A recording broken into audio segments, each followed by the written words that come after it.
Hi guys, my name is Mars. I'm 16 years old from New York and I'm Haitian.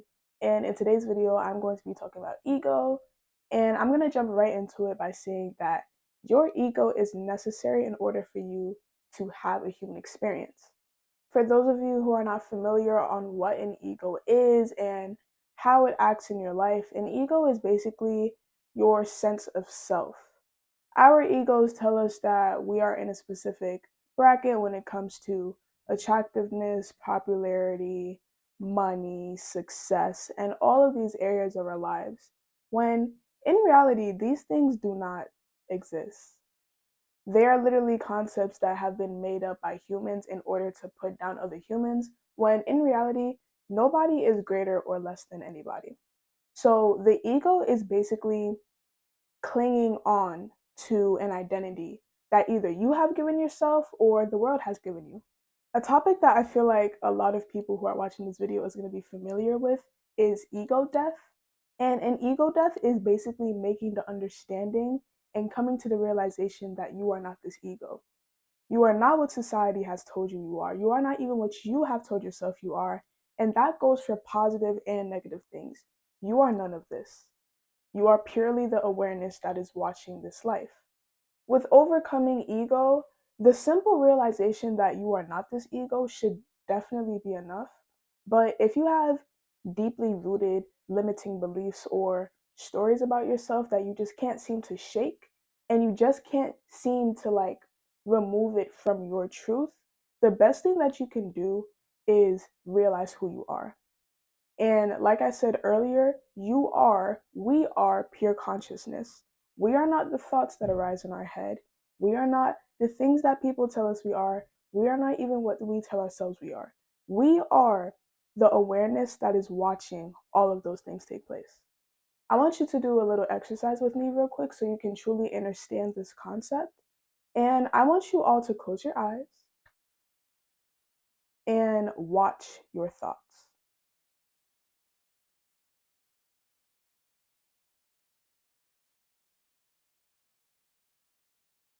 Okay, open. In that time, you might have had a thought arise that was like, oh my goodness, this is cringy, this is embarrassing, like, oh my goodness. Or maybe you didn't close your eyes and you just watched me. But regardless of what you've done, if you actually were just watching your thoughts rather than identifying with them, you start to realize that, oh shit, I actually am watching my thoughts. And you cannot be something that you are watching. I don't care how intently and how intense you think something is, you cannot watch something and simply become it. That's like watching a movie and a character commits suicide, so you go commit suicide with them. Doesn't make sense. We are watching this movie called Life, and once we understand that, we will really truly start to understand who it is that we are, which is pure awareness. The best way to help yourself come to the understanding that you are pure awareness is through presence and through meditation. And meditation does not have to be a sit down, legs crossed and going I mean, you can do that, and personally, I really enjoy practices like that. But if you know that you are in the beginner stages of just unmasking who you are and becoming more present within this life that you live, a practice that I do very frequently as well, because why not, is anytime I'm walking around, I do not walk around life as if I am this body or I am this mind or I am the thoughts that I have. I walk around this life like it's a movie, basically. Does that mean that I'm gonna jump in front of a car and die because I think I'm gonna respawn? No. But I basically just walk around, and anytime an emotion or a feeling comes up, depending on what I go through throughout my day, I watch it instead of reacting because of it. Nothing will be able to shake you if you understand that you do not have to attach to your feelings. You do not have to attach to what arises within you. A personal example of this is the other day I was working on a group project and I was getting so pissed off because I just felt so stressed, and I do not like being under stress like at all whatsoever, especially because I do my best to make my home life and my school life as stress-free as possible, the second that stress seeps in, especially when it's not my fault, like it pisses me off. And like I don't even like doing schoolwork. So it's like it was just a lot.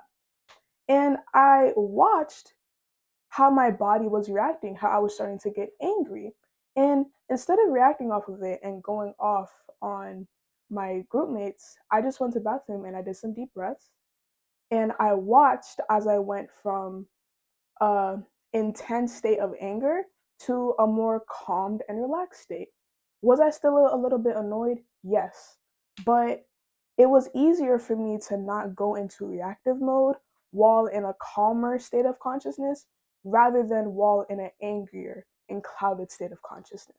Now that I told you all about how to overcome ego, you might not really know what type of ego you have. So I'm just going to state two very popular types of egos that there are. One of them might surprise you because it surprised me when I realized that the lower spectrum of this was also ego. Now, the first and most popular form of ego is the overly confident. And I want to first of all say that there's no such thing as being overly confident because confidence is just knowing who the fuck you are. And whether you know who you are in the sense of like, I know I'm a bad bitch, or you know who you are in the sense of like, I know that I am pure consciousness, I know I am God, nothing can faze me, there's nothing wrong with that. It is just the attachment to those statements that causes it to be destructive. Now, the overly confident ego assumes that they are always correct, assumes that things have to happen the way that they want it to happen because it can't be any way else. And they're just very rigid. And this doesn't make a lot of room for the universe to create blessings in your life. And I feel like this overly confident ego stems from insecurity because I come to realize that the people in my life who are so particular about controlling things and like it has to happen like this do not have trust in God slash the universe slash themselves slash pure awareness, whatever you call it. They don't have trust that it's going to happen from them just being. And I want you to understand that you being pure awareness, you being just that is enough. You don't have to do anything. You don't have to control a single fucking thing. Once you decide who it is that you are, what it is you deserve in this life, because you don't attract what you want, you attract what you think you deserve. Once you decide that, yeah, I deserve everything just from being pure awareness, things could come and you don't have to manipulate a single thing. But the overly confident ego is going to go, no, I know everything. I'm not going to listen to this person. I don't care if the universe keeps sending me this sign or they keep sending me this person. I don't want it. I don't want it. I don't want it. You're not going to get anywhere like that. I'm sorry, like you're not going to get anywhere. And I feel like the best way to overcome this is to just allow things to go wrong for a little bit. Like in areas that you would normally try to control and put into a box of how it should happen, just allow things to be.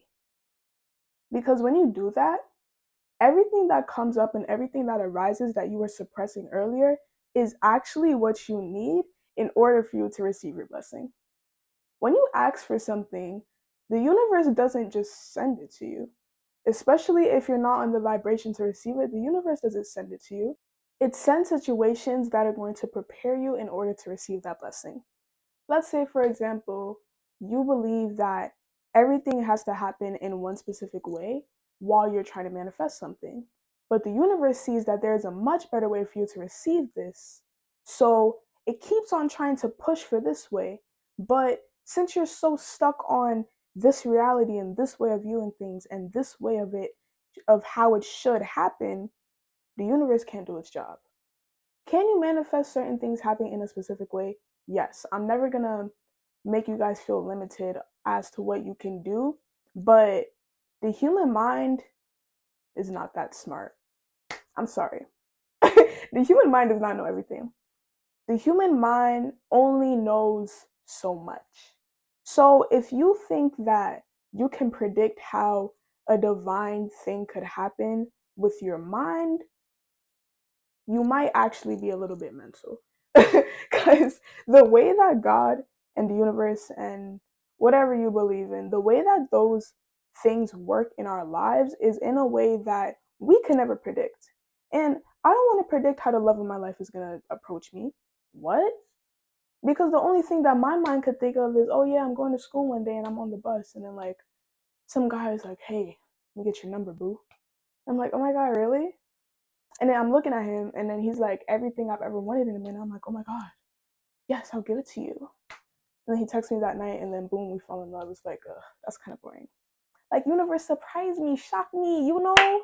Like, I'm tired of holding on to things happening in a specific way. Like, what if my boo is in Hawaii right now, and I gotta wait like 3 months for him to move to where I live now, and then boom, I'm gonna be going to like, I don't know, I'm gonna go thrifting one day, and then boom, I'm gonna see him. I'm gonna be like, yo, your fit fire. He's gonna be like, for real? Your fit fire. Let's thrift together. And then we start talking. He talks about his adventures in Hawaii. And then boom, we chopping it up. And then he's like, yo, let me get your number before you dip. I get his number, and that's my boo. Like, I want something unpredictable. I want some crazy shit to happen. So, what that whole story is saying is basically you have to give the universe its space to work however it needs to work, because you may have blockages, you may have past beliefs, limiting beliefs, certain values, or anything that is holding you back from getting onto the vibration in order for you to attract what it is that you want.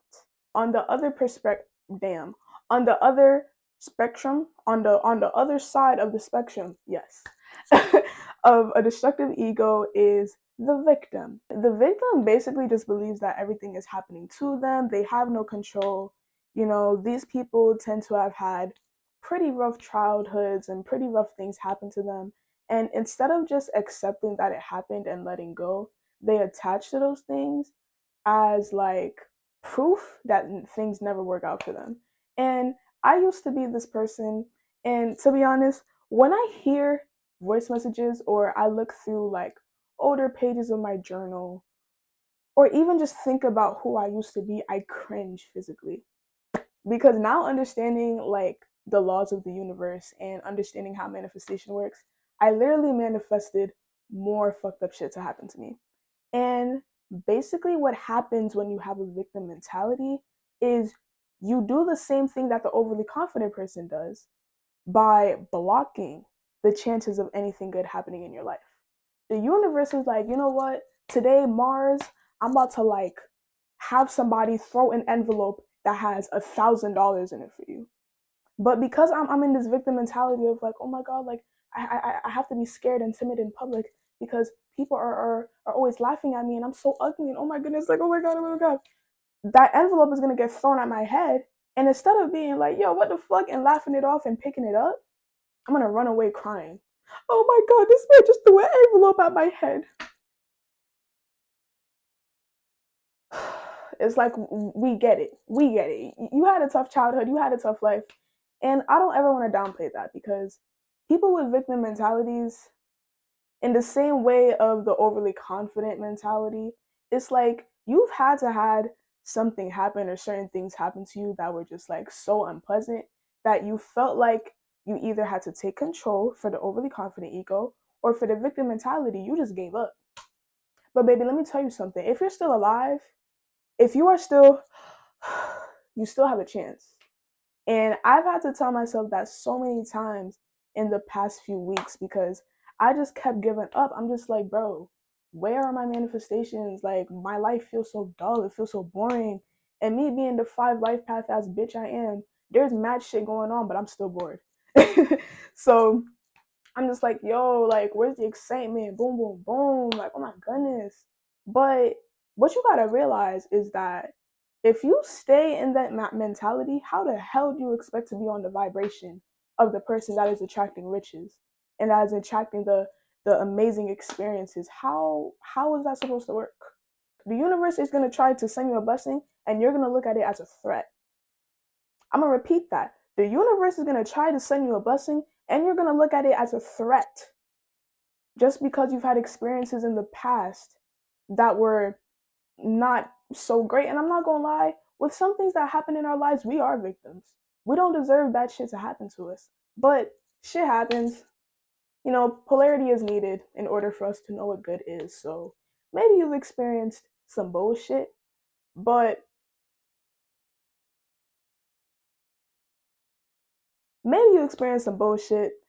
in understanding the law of polarity, if you've experienced some bullshit, you're most likely going to experience some amazing, amazing, amazing things in your future because there has to be balance. You can't just have a horrible fucking life unless you're constantly making it worse through the mentality that you have, through the ego that you are attaching to. So, with this type of ego, I feel like the best thing you can do is work slow with yourself, have compassion, with people's places, situations that you have negative attachments towards, try to just look at them as they are instead of with that negative attachment. Like, I used to have a bad thing with, like, I would hate pretty girls because I don't even like affirming that I grew up ugly, but I grew up looking a little bit funny, you know? and that's okay. Like, I not realized, like, bro, that's chill. I was like 10. Of course your teeth are gonna be jagged. Like, come on. But I grew up a little bit funny looking, and I would always resent pretty girls because I would have crushes. Like, I was obviously a human being. I had crushes, and they would never go for me. They would always go for the pretty girls. And I would try to befriend pretty girls because I'm like, oh my God, you are so beautiful. And I would always get met with hostility and hatred, and just like, and I'm just like, damn, I'm just trying to be your friend, cuz. So not only are you taking my man, but you being mean to me. Like, come on. So my little, kids are sponges. My brain took that as, okay, we need to have a negative attachment towards pretty girls in order to protect you from being hurt again in the future. And that benefited me for a little while until I started to have so much resentment that it was impacting me as well. And let me tell you guys a little secret. This is why you can't be a hater ass bitch and win in life. Like, it's not possible. Everything that you send out, it comes right fucking back to you. Especially if you're sending out something to someone who does not believe or internalize what you are sending out to them, it will come right the fuck back. Let's say, for example, in my situation, like, I would send out to a pretty girl. I wouldn't verbally say what I would be like in my mind. Like, my body language would show it, and I just want to talk to them. And I would just be like, oh my gosh, she's such a bitch. She's so mean. Like, I don't like this girl. Boom, boom, boom, boom, boom. And I'm sending out all of that negative energy. I'm sending out all of that hate. But because she sees herself as the baddest bitch in the room, and since she's confident in herself, and since she loves herself, guess who it's gonna come back to? Me. You can't win when you're a hater. You cannot win, bro. Like, even with people who've done you dirty in the past, okay, that's cool. I'm gonna keep my little distance. But at the same time, if you wire your brain to look for the negatives in people, you're eventually gonna start looking for the negatives in yourself.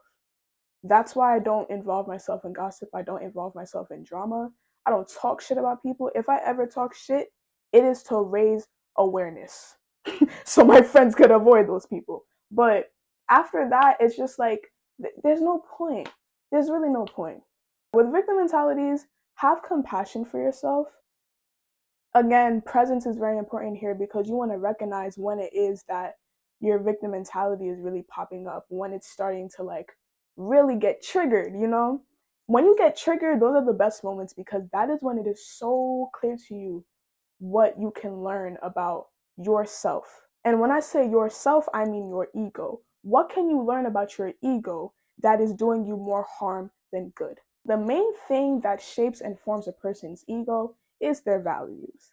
And this was such a hard pill for me to swallow because I was just like, yeah, I value love, I value respect and honesty and human decency and all these things. But then you have to understand that while there are values that are, like, obvious, like, oh yeah, I should value honesty and love and family, there are some values that you hold that you either recognize and you ignore, or you simply don't recognize and they're fucking up your life. The reason why I say that is because your conscious values, which are exposed by people you admire, your dreams and your aspirations for your future, are there, but because of your unconscious values, which are exposed by things that you worry about, fears, past emotions, and past events that you are attached to, those unconscious values are still within you. So it's just like they're canceling each other out. You're saying that you value love, But because you have such a strong value of protecting yourself from experiencing love, because of experiences that you've had in the past, you're not going to experience love. If this is stronger than this, you're not going to get to experience love. You have to rewire your subconscious mind and your values and rewire your ego to benefit you. Your ego is not here to take over your life and like, oh yeah, how you are when you're a kid and how you grow up is like that's the end all be all. If you're fucked up as a kid, you're fucked up for life. Fuck that. Fuck that. I have control no matter what happens to me. With unconscious values and conscious values, I did this little exercise the other day and I'm going to insert a clip here of how I did it. Hey you guys, it is Editing Mars here, and basically I text myself epiphanies that I have, and when I came to the realization that I have conscious and unconscious values, I made two lists, and as the day progressed and I got triggered and I felt emotions and things happened, I wrote down values that portrayed whatever I was feeling or thinking in order for me to process later or in that moment. Now that you've seen that, I want you to actually take this seriously because I thought that I was Gucci. Like, I thought I was cool until I started adding on to that list of unconscious values. And I was like, damn. I really had so much built up resentment and built up hatred for things that just don't need my attention. They don't need my energy. Like, how you gonna steal my energy that is supposed to be for me to build my dream life? You're not gonna do that. I'm sorry.